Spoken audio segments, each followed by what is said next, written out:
Hello students, welcome to our channel science zone by Usha Chain. तो बेटा आज हम इस वीडियो में कक्षा 10 पाठ 7 नियंत्रण एवं समन्वय का भाग 2 के बारे में अध्ययन करेंगे। इसमें हम आज प्रतिवर्ती क्रिया क्या होती है, प्रतिवर्ती चाप क्या होती है, उसके बारे में अध्ययन करेंगे। हमने भाग 1 में पढ़ा था कि भाई जो सजीव है उनके अंदर नियंत्रण एवं समन्वय कैसे होता है, और तंत्रिका जो कोशिका होती है यानी कि न्यूरॉन की संरचना कैसी है, सिनेप्स क्या होता है, विद्युत तंत्रिका आवेग क्या होता है, इन सब के बारे में आप भाग 1 में देखेंगे और उनके बारे में वहां से अध्ययन करेंगे। तो मैम बात आती है प्रतिवर्ती क्रिया क्या होती है। तो देखो बेटे, कई बार क्या होता है, मान लो आप बाजार में जा रहे हैं या रोड पर कहीं जा रहे, वहां बहुत पब्लिक है, बाई चांस सामने से क्या हो जाए कि भी कोई चूहा या छिपकली वगैरह आपके पैर के ऊपर से निकल जाए या कोई सांप आ जाए, आप ये नहीं देख रहे कि यहाँ पब्लिक है, एकदम से चीख निकलती है बहुत जोर से,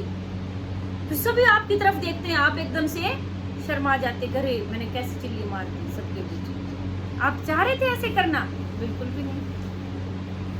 या फिर कई बार भूख लगी है बहुत ज्यादा और क्लास में टीचर ऐसे ही पूछने लगी, आपका बहुत खाने का दिल करा, बहुत भूख लगी, और टीचर पूछने लगी भाई रसगुल्ले किस किस को अच्छे लगते हैं, पनीर की सब्जी किस किस को अच्छी लगती है, रसमलाई कौन कौन। अरे मिठाई का तो नाम सुनते ही आपको ऐसे मुंह में पानी सा आने लग जाता है, ऐसे कि अभी लार गिरेगी आपकी।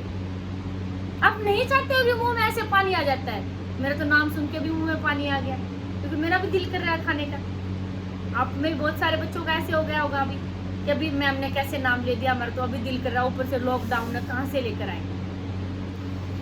कई बार क्या होता है, आप जा रहे होते किसी घर में खाना बन रहा, तो खुशबू से आपके मुंह में पानी आ जाता है एकदम से, अरे इस घर में हलवा बन रहा है, इस घर में ये सब्जी बन रही है, मेरा अभी दिल कर रहा है खाने का। तो ऐसा क्या होता है, क्या चीजें हैं? तो यही तो है बेटा प्रतिवर्ती क्रिया। तो प्रतिवर्ती क्रिया को आप कैसे, ये तो आपको उदाहरण से तो चीज समझ में आ गई होगी कि भी हम नहीं चाह रहे उस काम को करना, फिर भी अपने आप ही हो जाती है। पर्यावरण में कोई जो बदलाव आता है, तो यानी कि पर्यावरण में हुए बदलाव, पर्यावरण में कोई उद्दीपन आता है, उद्दीपन किसको कहते हैं? बदलाव को।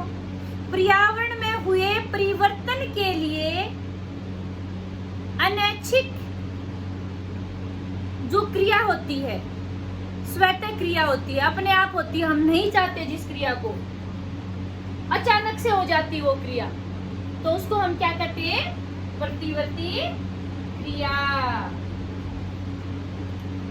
तो आप कैसे डिफाइन करेंगे?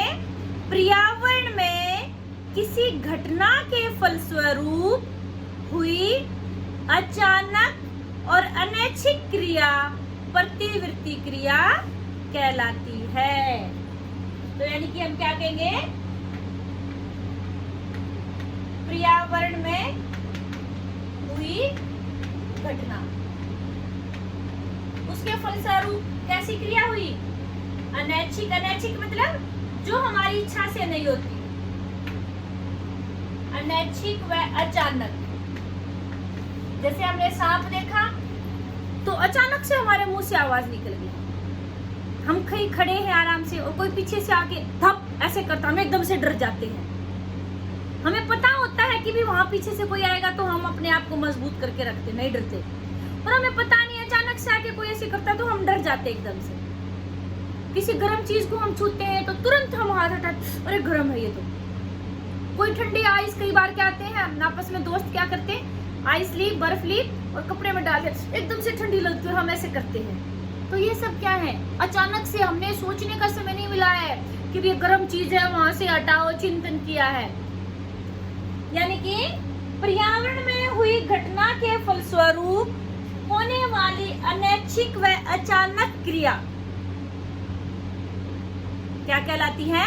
प्रतिवर्ती क्रिया। ये आपके बेटे एग्जाम में क्वेश्चन आता है कि प्रतिवर्ती क्रिया क्या है, उदाहरण सहित बताइए। तो आप बता सकते हैं कि भी भोजन की बात करने से या भोजन की खुशबू से मुंह में लार आना, गर्म वस्तु को छूने पर हाथ हटाना।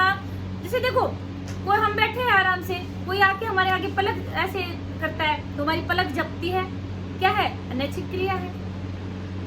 हम कोई जैसे मान लो फिल्म देख रहे होते हैं कई बार, कोई बहुत ही इमोशनल सीन आ जाता है, अपने आप हम नहीं चाह रहे, हमें सब देख रहे हैं कि रोना नहीं चाहिए, फिर भी हम रोने लग जाते हैं। तो ये क्या है? अनैच्छिक क्रिया यानी कि प्रतिवर्ती क्रिया। तो इसके आप उदाहरण बता सकते हैं, भोजन को देखते ही मुंह में लार आना, और गर्म चीज को छूते ही हाथ पीछे हटाना, या फिर कोई अचानक से किसी वस्तु को देख करके, भयानक वस्तु को देख के मुंह से चीख निकलना। तो इस तरह से आपका ये 3 नंबर में क्वेश्चन आ सकता है कि प्रतिवर्ती क्रिया क्या है, इसके उदाहरण बताइए। तो बेटा आप बताइए, जो ये प्रतिवर्ती क्रिया होती है ये कार्य कैसे करती है? अब मान लो हमने कहा कि भी कोई सांप आ रहा है, एकदम से देखते ही चीख निकल गई, हम तुरंत भाग लेते हैं वहां से। कोई गर्म वस्तु है उसको हमने छूते ही हम तुरंत हटा लेते हैं। मान लो हम वो सूचना वहां से हमारे कौन से अंग ने ली? संवेदी अंग ने। संवेदी अंग से वहां से तंत्रिका गई किसके पास सूचना लेके? मस्तिष्क के पास। मस्तिष्क का जो अग्रभाग होता है, यहाँ बेटे सोचने वाला केंद्र होता है हमारा अग्रभाग में, उससे फिर पूरे शरीर की तंत्रिकाएं जुड़ी होती हैं। वहां फिर उसका विश्लेषण होगा, फिर वो तंत्रिकाओं को आदेश देगा। इतनी देर में तो क्या होगा, हमारा पूरा हाथ जल जाएगा।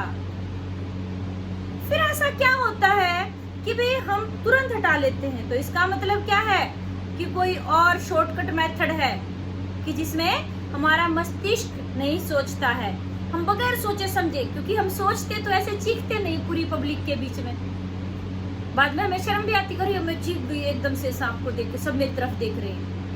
हम कहीं गिर जाते तो एकदम से मुंह से आवाज निकलती है, माँ, मम्मी, कुछ भी ऐसे बोलते हैं, फिर खुद में शर्म आती है, मैं ऐसे क्यों चिल्लाई? क्योंकि वो प्रतिवर्ती क्रिया है बेटे, वहां पर मस्तिष्क कार्य नहीं कर रहा है। तो फिर क्या चीज है जो कार्य कर रही है? क्योंकि मस्तिष्क तक तो मैसेज जाएगा, फिर वहां विश्लेषण होगा, तो बहुत देर हो चुकी होती है। इतनी देर में तो इसका मतलब कोई ऐसी जगह है जहां से, जैसे अभी हम गर्म वस्तु को छूने वाली बात कर रहे थे कि हमारी जो संवेदी तंत्रिका है उन्होंने सूचनाएं ग्रहण कर ली, वो संवेदी तंत्रिकाएं किसी ऐसी तंत्रिका से जुड़ जाए डायरेक्ट, जो पेशी ऊतक तक मैसेज पहुंचा रही है, वहां मस्तिष्क तक ना जाए।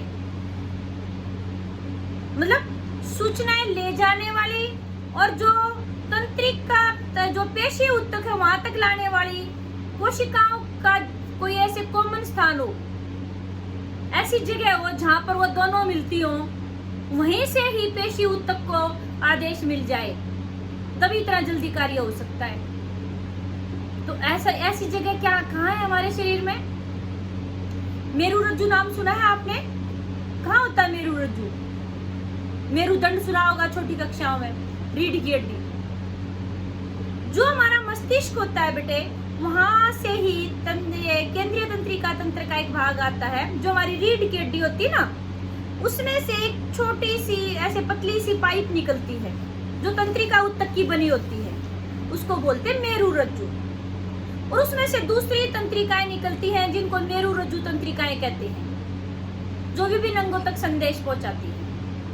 यहाँ पर सोचने का कार्य नहीं होता है, ज्यादा समय नहीं लगता है। हालांकि जो तंत्रिका कोशिकाएं संदेश लेकर आती हैं संवेदी अंग से, बाद में वो मस्तिष्क तक भी पहुंचती हैं, लेकिन पहले यहीं से ही मेरुरज्जु में क्या होता है, एक बेलनाकार बंडल सा होता है।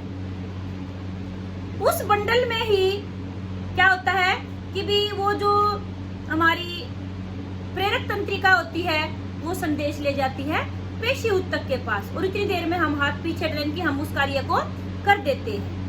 तो यहाँ पर सोचने का समय नहीं लगा ना, हमें नुकसान नहीं हो पाता है, हम जल्दी कार्य को कर लेते हैं। तो यानी कि कौन इन्वॉल्व हुआ उसमें? ये जो प्रतिवर्ती जो क्रिया है बेटे, ये शुरू में किस लिए हुई थी कि कुछ जंतुओं में या तो मस्तिष्क था अच्छी तरह से विकसित नहीं हुआ था, या फिर उनमें जो विकसित था भी तो किसी किसी में तो अनुपस्थिति था, और किसी में विकसित था तो बहुत ही कम रूप में था। तो वहां पर जो पर्यावरण में परिघटनाएं हो रही थी उनके प्रति क्रिया करने के लिए ये हमारी एक और नई चीज बनी थी, प्रतिवर्ती चाप। तो हम बात करेंगे प्रतिवर्ती चाप।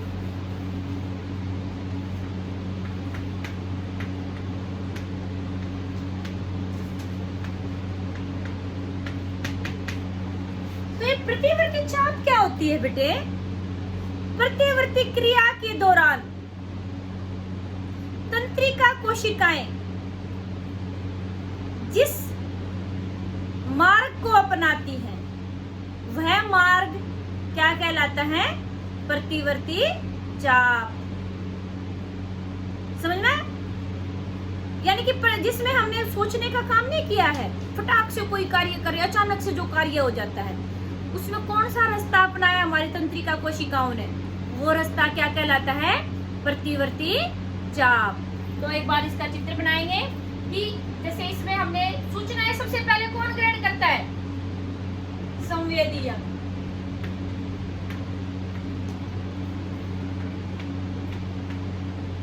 संवेदी अंग से सूचनाएं कौन लेगी? संवेदी तंत्रिका।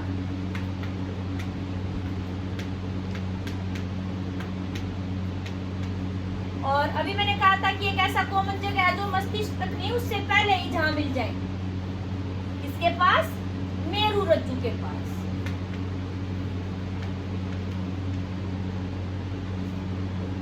मेरु रज्जु से फिर दूसरी आई हमारी कौन? प्रेरक तंत्रिका। वहां से जो संदेश लेकर आई।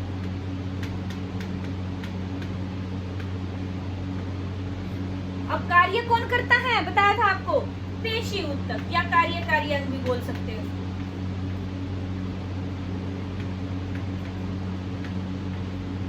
फिर हमारा कार्य हो जाए। सुनना है बात आपको? तो यानी कि ये रास्ता क्या कहलाता है आपका? प्रतिवर्ती चाप। प्रतिवर्ती क्रिया के दौरान तंत्रिका कोशिकाओं द्वारा अपनाया जाने वाला रास्ता क्या कहलाता है? प्रतिवर्ती चाप। तो उसमें कौन कौन से हमारे भाग प्रयोग होते हैं? संवेदी अंग, वहां से कौन गई? संवेदी तंत्रिका। किसको दिया उन्होंने मैसेज, संदेश? मेरु रज्जु को। मेरु रज्जु से कौन आई? प्रेरक तंत्रिका। किसको दिया? पेशी ऊतक को। फिर फटाक से कार्य हो गया। समझना है बात? फिर ये भी बात हो गई आपकी कि भी जो ये प्रतिवर्ती चाप का विकास क्यों हुआ था, क्यों बनी थी? क्योंकि इसमें क्या हो गया था कि कुछ उनमें जो ये था मस्तिष्क अच्छी तरह से विकसित नहीं था, या फिर किसी किसी में अनुपस्थित था, और फिर सोचने विचारने में वैसे भी ज्यादा समय लगता है। अच्छा, यहाँ पर एक क्वेश्चन बनता है बेटा इंपॉर्टेंट जो आपका जीके का, कि भी जो जैसे ये पूछ लिया जाए आपसे, किसी गर्म वस्तु को छूते हैं आप, तो इसमें क्या मस्तिष्क कि सोचने वाला या फिर मस्तिष्क इसमें इन्वॉल्व होता है? नहीं। क्यों? फिर इसमें कौन सा भाग इन्वॉल्व होता है, सम्मिलित होता है? मेरु रज्जु। आपसे पूछ सकते हैं कि कौन सी ये क्रिया हमारे जो तंत्रिका तंत्र कौन से भाग द्वारा कंट्रोल की जाती है? तो हमारी जो प्रतिवर्ती क्रियाएं हैं बेटे, सारी किसके द्वारा कंट्रोल की जाती है? मेरु रज्जु के पास। और जिसमें सोचने वाले, जिसको हम सोच समझ करके करते, पहले सोचते हाँ ऐसे नहीं ऐसे करना चाहिए, तो वो किसके द्वारा नियंत्रित होती है? मस्तिष्क के द्वारा। अच्छा बेटा, यहाँ पर देखो आपको दो तरह की तंत्रिकाएं दिख रही है, तो इसका मतलब तंत्रिकाएं, यहाँ पर हम करेंगे तंत्रिका कोशिकाओं के प्रकार।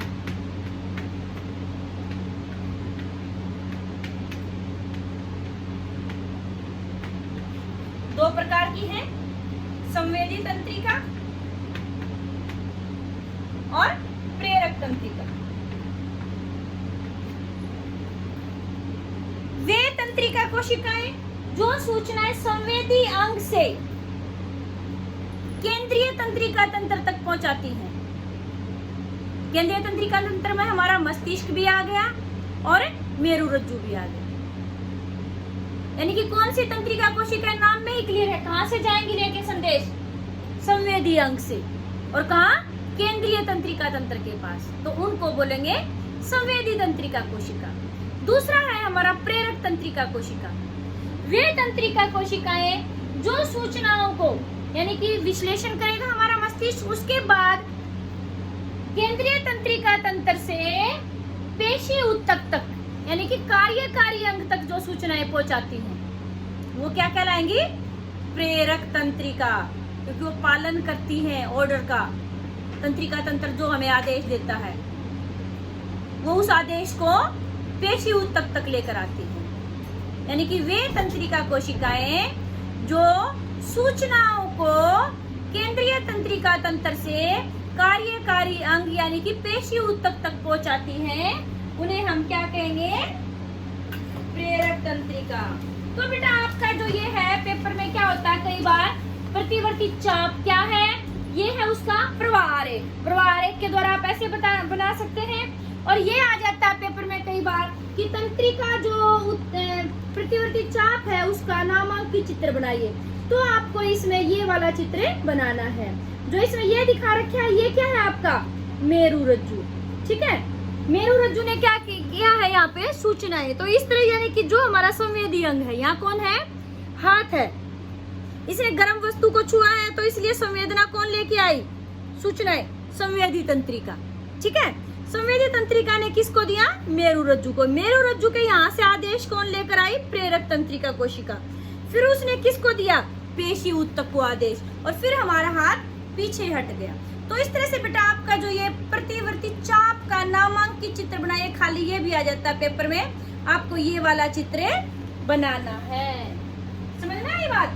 वैसे टॉपिक तो ये छोटा सा है, प्रतिवर्ती क्रिया और प्रतिवर्ती चाप का, लेकिन ये है बहुत ही इम्पोर्टेंट। तो आपको इसमें कोई भी डाउट लगती है तो आप कमेंट करके पूछें। आपको वीडियो अच्छी लगी तो इसको शेयर और लाइक जरूर करें। थैंक यू बेटा।